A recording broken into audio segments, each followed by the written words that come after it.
Hello friends, welcome back to our class. So how are you all? I hope you all are doing good. So for your exam हम question discuss कर रहे थे, उसी series को continue करते हुए आज की ये 22 क्लास है. ऑलरेडी 21 क्लासेस जो है वो हम डिस्कस कर चुके हैं. आई होप आपने सारी क्लासेस देखी होंगी. अगर नहीं देखी है तो जाकर देख लीजिएगा. ठीक है, तो बिना टाइम वेस्ट किए हुए आज की क्लास को स्टार्ट करते हैं. Let's see. सबसे पहला क्वेश्चन है, a person clap their hand near a cliff and hear the echo after 4 second.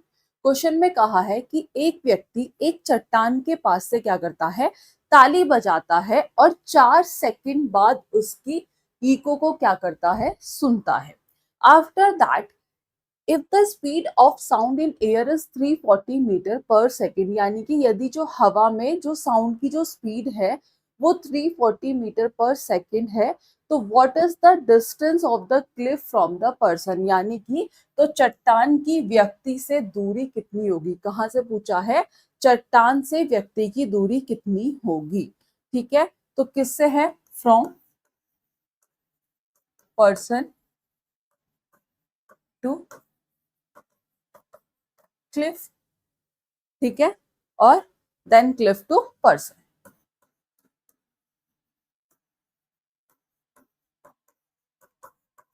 देखो इसमें हम या तो एक काम कर सकते हैं, डायरेक्ट फॉर्मूला आप सभी को पता होगा डिस्टेंस फाइंड आउट करने का.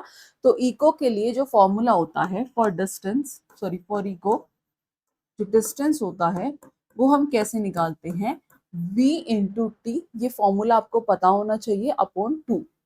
ठीक है, यहाँ पर ये v क्या है, दैट इज स्पीड. अब जो स्पीड हमें गिवन है साउंड की हवा में वो कितनी है, दैट विल बी 340 मीटर पर सेकेंड. कितनी है, वो है आपकी 340 मीटर पर सेकेंड. टाइम जो गिवन है दैट विल बी 4 सेकेंड. ठीक है, जो टाइम है वो कितना है आपका, वो है आपका इंटू 4 सेकेंड अपॉन 2. तो ये हो जाएगा 4 जीरो जा 0, 4 4 जा 16, 1 4 3 जा 12 और एक 30, 1 3 6 0 अपॉन 2. और ये हो जाएगा आपका 2 6 जा 12, 2 8 जा 16 और 0, यानी कि 680 मीटर क्या आ जाएगा आंसर. क्लियर है. तो यदि इन्होंने कहा है तो चट्टान की व्यक्ति से दूरी कितनी होगी, ये हो जाएगी आपकी 680 मीटर. समझ आ गया. तो क्वेश्चन में सिंपल था कि यदि एक व्यक्ति एक चट्टान के पास ताली बजाता है, कि पर्सन जो है ताली बजाता है किसके पास, नियर अ क्लिफ, और इको सुनता है आफ्टर 4 सेकेंड. तो if the speed of sound, अगर जो स्पीड है साउंड की एयर में वो 340 मीटर पर सेकेंड है, तो हमें डिस्टेंस बतानी थी किस किस की, तो चट्टान और व्यक्ति की दूरी कितनी होगी. तो सिंपल, फॉर इको के लिए जो फॉर्मूला होता है, तो distance is equals to speed into time upon 2. तो दैट विल बी, हमें जो वैल्यू गिवन थी हमने पुट करी और हमारे पास आंसर आ गया 680 मीटर. ठीक है, तो इसमें 340 नहीं 680 मीटर जो है ये क्या हो जाएगा, सही आंसर.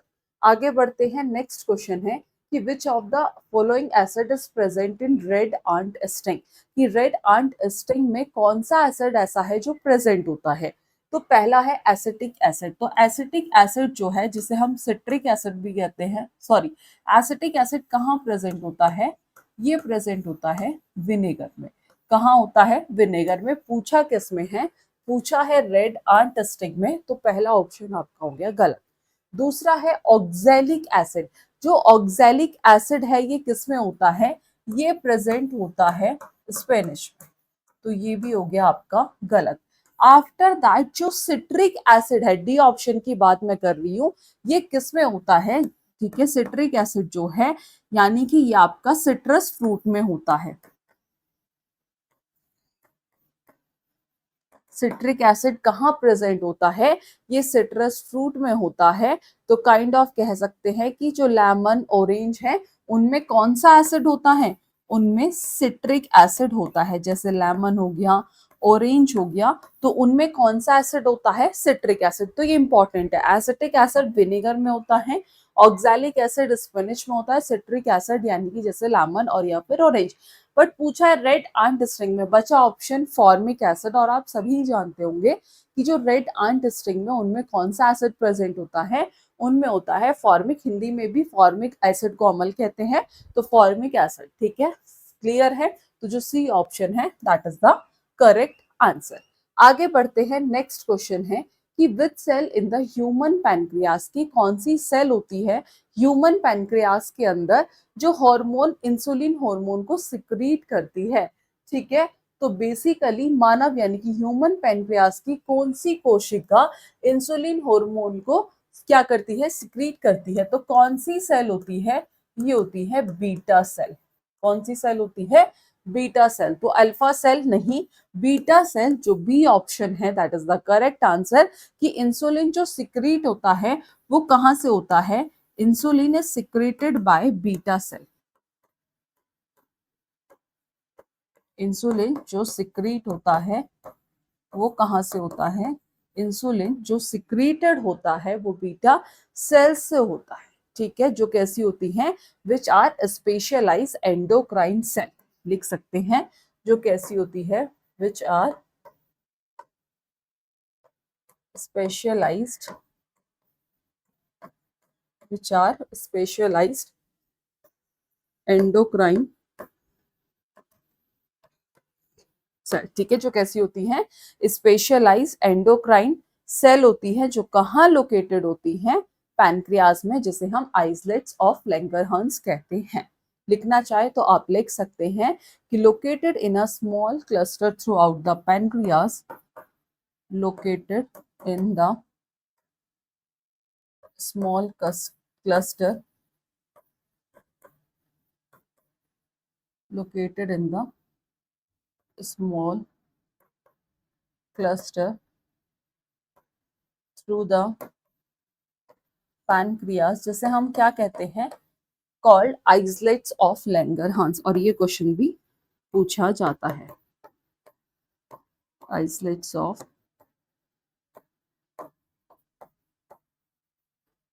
क्लियर है। तो जो इंसुलिन है वो सिक्रीट कहां से होता है, बीटा सेल से, जो कि कैसी है, which are specialise endocrine cell है, जो लोकेटेड कहां होती है, located in the small cluster throughout the pancreas, throughout the pancreas, और जिसे हम क्या कहते हैं, called islets of Langerhans. Clear है। तो इसमें बीटा सेल जो होगा सही होगा, बाकी के जो ऑप्शन है alpha cell, delta cell, F cell, ये बाकी के हो गए गलत। आगे बढ़ते हैं, नेक्स्ट क्वेश्चन है कि when a ray of light passes from an optically denser medium, कि जब रे ऑफ लाइट जो है वो पास होती है ऑप्टिकली डेंसर मीडियम से ऑप्टिकली रेयर मीडियम में, तो वो बैंड होती है टूवर्ड नॉर्मल, या फिर अवे फ्रॉम द नॉर्मल यानी कि नॉर्मल से दूर, गोज स्ट्रेट जो कि सीधी जाती है बिना बेंड किए हुए, और या फिर रिफ्लेक्ट बैक होती है कंप्लीटली इन ऑल केसेस। ठीक है, तो आप पहले हम बात करते हैं किसकी, रिफ्रैक्शन की।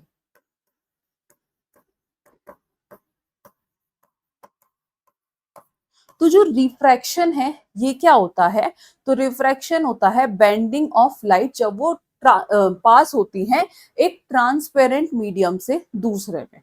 ठीक है, तो bending of light as it passes, bending of light as it's passes from one transparent medium,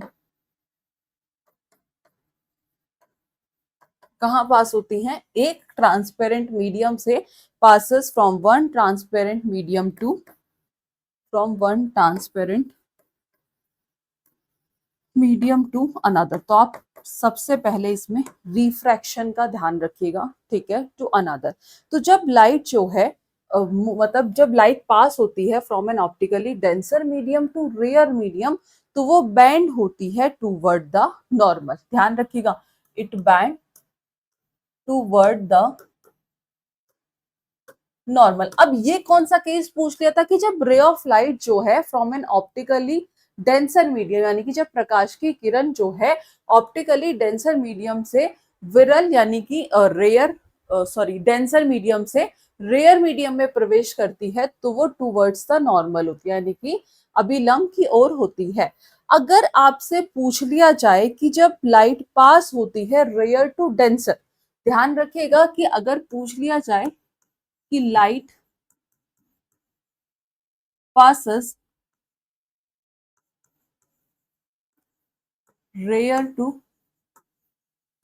denser, तब क्या होगा?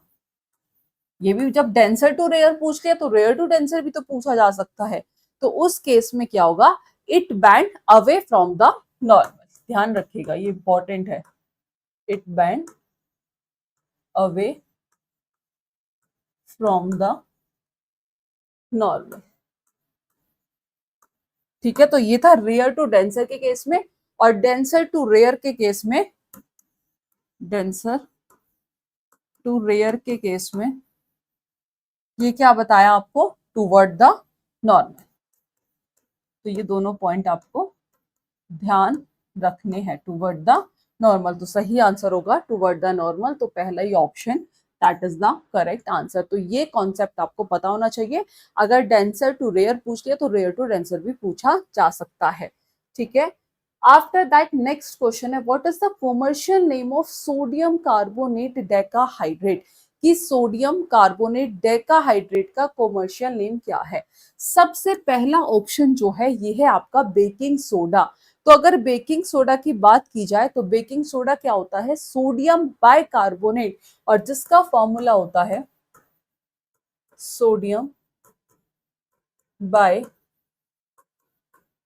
कार्बोनेट, और जिसका फॉर्मूला होता है NaHCO3।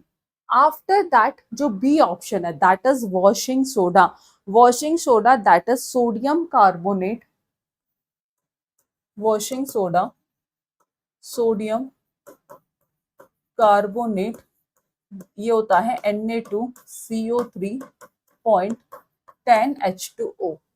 कास्टिक सोडा, ये सबके नाम आपको पता होने चाहिए इसलिए मैं आपको बताती हूँ। तो कास्टिक सोडा है sodium hydroxide, sodium hydroxide, caustic soda sodium hydroxide NaOH। और bleaching powder calcium oxychloride, oxychloride CaOCl2। ये सारे आपको पता होने चाहिए। यानी कि baking soda NaHCO3, washing soda जो क्वेश्चन में पूछा था, तो सोडियम कार्बोनेट, तो इसमें पूछा था commercial name of sodium carbonate, तो वो क्या होता है? वॉशिंग सोडा, जो बी ऑप्शन है ये सही हो गया। बाकी के ऑप्शन देख रहे हैं, कास्टिक सोडा सोडियम हाइड्रोक्साइड, ठीक है, और ब्लीचिंग पाउडर कैल्शियम ऑक्सीक्लोराइड। तो इनके सबके फॉर्मूले और इन सबका नाम आपको पता होना चाहिए। नेक्स्ट क्वेश्चन 6 है कि which of the following component of blood, कि ये ब्लड के कुछ कंपोनेंट गिवन है। पूछा है कि is responsible for the clotting of blood at the site of an injury, कि कौन सा ऐसा है जो क्लोटिंग ऑफ ब्लड के लिए क्या होता है? रिस्पॉन्सिबल होता है at the site of an injury. यानी कि रक्त का निम्नलिखित में से कौन सा घटक चोट के स्थान पर रक्त का थक्का यानी कि क्लोटिंग जमाने के लिए जिम्मेदार होता है? तो वो कौन होता है? That is platelets. तो आरबीसी नहीं, डब्ल्यूबीसी नहीं, प्लाज्मा नहीं, प्लेटलेट्स। तो जो सी ऑप्शन है ये क्या हो जाएगा? सही आंसर।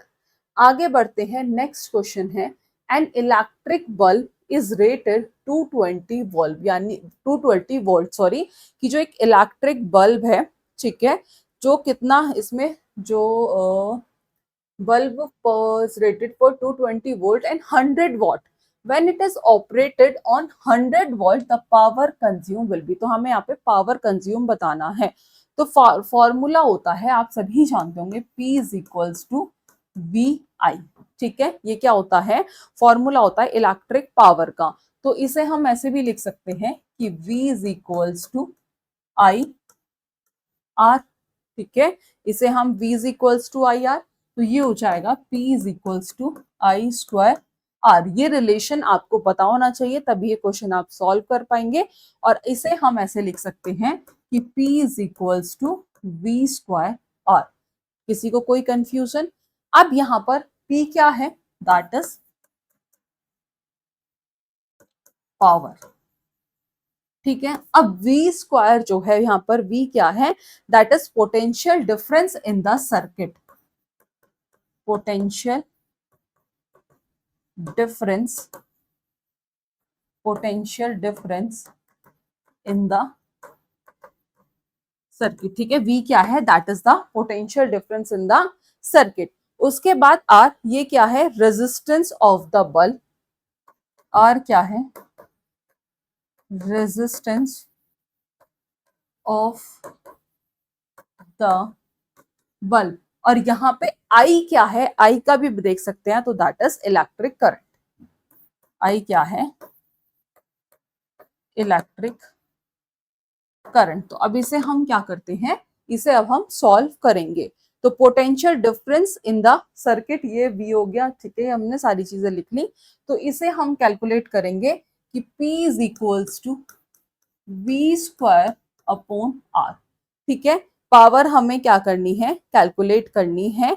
तो यहाँ पर जो वैल्यू गिवन है, potential difference in the circuit, that will B 220 volt. कितनी गिवन है, 220 वोल्ट, ये हमें क्वेश्चन में गिवन है, ठीक है। और 100 वॉट, यानी कि जो रेजिस्टेंस है दैट विल बी 100 वॉट। तो कैसे निकालेंगे, P is equals to 220 volt, यानी कि 220 का स्क्वायर, और रेजिस्टेंस कितना है, दैट विल बी 100। यहाँ सिर्फ अभी तक हमने वैल्यू को पुट करा है। तो इसे करने के बाद जब इसका स्क्वायर करेंगे तो जो वैल्यू आएगी वो आएगी 48400 अपॉन 100। क्लियर है, इसकी जो वैल्यू आएगी 48400 अपॉन 100, ठीक है।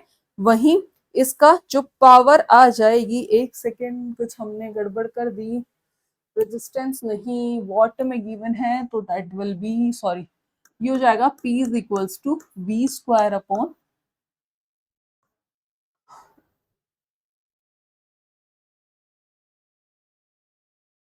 ठीक है, तो ये हो जाएगा P is equals to V square upon R, और R is equals to V square upon P। V की जो वैल्यू थी वो थी आपके पास 220 वोल्ट, सॉरी वो गलती से हुआ, पावर जो गिवन है दैट विल बी 100 वॉट, ठीक है, ये ध्यान नहीं दिया। तो ये हो जाएगा 220 का स्क्वायर अपॉन पावर कितनी है, 100, यहाँ से हम रेजिस्टेंस निकाल लेंगे, तो ये आएगा 48400 अपॉन 100, ठीक है। तो जब इसे हम कैलकुलेट करेंगे तो आपके पास जो आंसर आ जाएगा, रेजिस्टेंस जो आएगा हमारे पास, ये आएगा आपके पास 484 ओम। एक बार आप भी कैलकुलेट करके देख लीजिएगा, that will be 484 ohm. After that जो नेक्स्ट गिवन है कि जब ये ऑपरेट होता है, यानी कि जब इसे 110 वोल्ट पर ऑपरेट किया जाता है, तो फिर से जो V गिवन है दैट विल बी कितना है, 110 वोल्ट। अब हमें रेजिस्टेंस मिल गया, ठीक है, दैट विल बी 484 ओम। तो हमें पावर कंज्यूम निकाल लेंगे। तो पावर कंज्यूम कैसे निकाल लेंगे, power consume is equal to V square upon R। तो ये कितना है, दैट विल बी 110 का स्क्वायर, रेजिस्टेंस हमने निकाला था, दैट विल बी 484, वो हमने निकाल लिया था। तो जब हम इसे कैलकुलेट करेंगे तो हमारे पास जो वैल्यू आएगी वो आएगी 12100 अपॉन 484 ओम। और जब इनको कैलकुलेट करेंगे दोनों को, तो हमारे पास कितना आ जाएगा, दैट विल बी, ये आएगा आपके पास 25 वोल्ट। एक बार आप भी कैलकुलेट करके देख लीजिएगा, ठीक है। तो 25 वोल्ट आ जाएगा, तो 100 वोल्ट नहीं, 75 नहीं, 50 नहीं, तो 25 volt is the correct answer. यानी कि एक विद्युत बल्ब पर 220 वोल्ट और 100 वोल्ट क्या है, अंकित है, यानी कि रेटेड है। जब इसे 110 वोल्ट पर संचालित किया जाता है तो खपत होने वाली शक्ति यानी कि पावर जो है वो क्या होगी। तो ये रिलेशन आपको पता है, ये आपको टर्म्स भी बता दी क्या क्या होती हैं। तो सबसे पहले हमने यहाँ रेजिस्टेंस निकाल लिया और फिर यहाँ से हमने पावर निकाली। क्लियर है। नेक्स्ट क्वेश्चन जो है, galvanisation is a method. Galvanisation एक ऐसा मेथड है जो आयरन को प्रोटेक्ट करता है, किससे, रस्टिंग से, by coating it with a thin layer of which metal, की किस मेटल की जो कोटिंग है वो की जाती है। यानी कि गैल्वेनाइजेशन लोहे के जंग लगने से बचाने की एक विधि है, आप सभी जानते हैं, जिसमें इस पर किसी धातु की पतली परत चढ़ाई जाती है। तो वो किसकी चढ़ाते हैं, दैट इज जिंक। गैलियम नहीं, एल्यूमिनियम नहीं, टिंक नहीं, टिन नहीं, सॉरी। तो जो जिंक है यानी कि जस्ता, ये क्या हो जाएगा आपका सही आंसर। क्लियर है, ये इजी क्वेश्चन था। तो जिंक आयरन जो है वो किससे कोट किया जाता है, तो iron is coated with zinc, iron is coated with zinc. आगे बढ़ते हैं, नेक्स्ट क्वेश्चन है स्ट्रक्चरल और functional unit of human kidney. तो ह्यूमन किडनी की जो स्ट्रक्चरल और फंक्शनल यूनिट होती है उसे हम क्या कहते हैं, उसे हम कहते हैं नेफ्रॉन। क्या कहते हैं, नेफ्रॉन। तो न्यूरॉन नहीं, एल्वियोलाई एक्सचेंज ऑफ गैसेस नहीं, एक्सॉन नहीं, तो nephron is the correct answer. Next question, which type of spherical mirror, कि कौन सा टाइप का स्फेरिकल मिरर यूज किया जाता है in a rear view mirror in vehicles because it is always form erect and diminished image। Question में पूछ लिया गया है कि वाहनों में पीछे देखने के लिए यानी कि रियर व्यू मिरर किस प्रकार के गोलाकार दर्पण का उपयोग किया जाता है, क्योंकि यह हमें कैसी इमेज दिखाता है, सीधा, इरेक्ट एंड डिमिनिश यानी कि छोटी इमेज शो करता है। तो इसमें कौन सा मिरर होता है, तो वो होता है कॉन्वेक्स मिरर, जो हमें कैसी इमेज देता है, कॉन्वेक्स मिरर जो है, कॉन्वेक्स मिरर जो है ये हमें इरेक्ट एंड डिमिनिश्ड इमेज जो है ये फॉर्म करता है। अगर कोई पूछ ले कि कॉनकेव मिरर क्या कहाँ यूज करते हैं या फिर ये कैसी इमेज फॉर्म करता है, तो जो कॉनकेव मिरर है इसे हम शेविंग मिरर, ठीक है, डेंटिस्ट मिरर, इन सब के लिए यूज करते हैं। कहाँ कहाँ यूज करते हैं, तो ये हम डेंटिस्ट वगैरह यूज करते हैं, ठीक है, जिससे हमें इमेज जो है वो एनलार्ज दिख सके, बड़ी दिख सके। तो कॉनकेव मिरर का यूज कहाँ किया जाता है, डेंटिस्ट में या फिर शेविंग मिरर में, ठीक है। तो इसमें जो सही आंसर होगा वो होगा आपका कॉन्वेक्स। तो जो बी ऑप्शन है उत्तल दर्पण, ये क्या हो गया, सही आंसर। आगे बढ़ते हैं, नेक्स्ट है कि which of the following non metal, इनमें से कौन सा नॉन मेटल है जो कि गुड कंडक्टर ऑफ इलेक्ट्रिसिटी है। पूछ लिया है नॉन मेटल, तो सल्फर है, डायमंड है, ग्रेफाइट है या फिर फोस्फोरस है। तो graphite that is a good conductor, किसके वजह से, ड्यू टू फ्री इलेक्ट्रॉन। तो जो सी ऑप्शन है that is the correct answer, that is good conductor, that is good conductor of electricity, good conductor of electricity।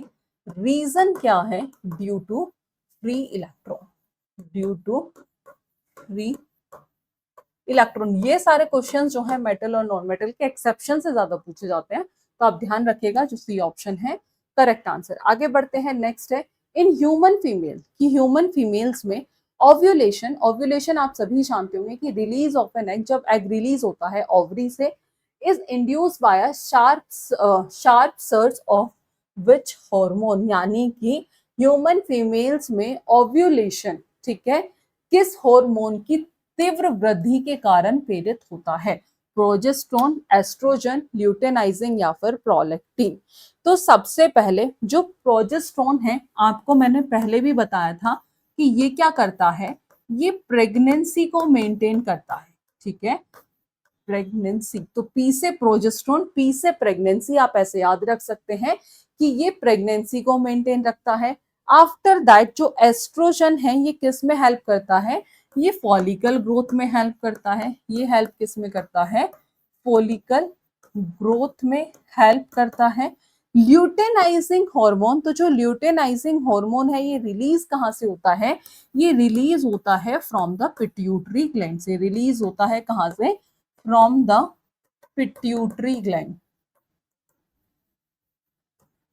ठीक है। ये release कहाँ से होता है ये भी ध्यान रखना, ये भी पूछा जा सकता है। तो पिट्यूटरी ग्लैंड से रिलीज होता है, और सडन इंक्रीज, जैसे ही सडन ल्यूटेनाइजिंग हार्मोन बढ़ता है तो क्या होता है, ओव्यूलेशन।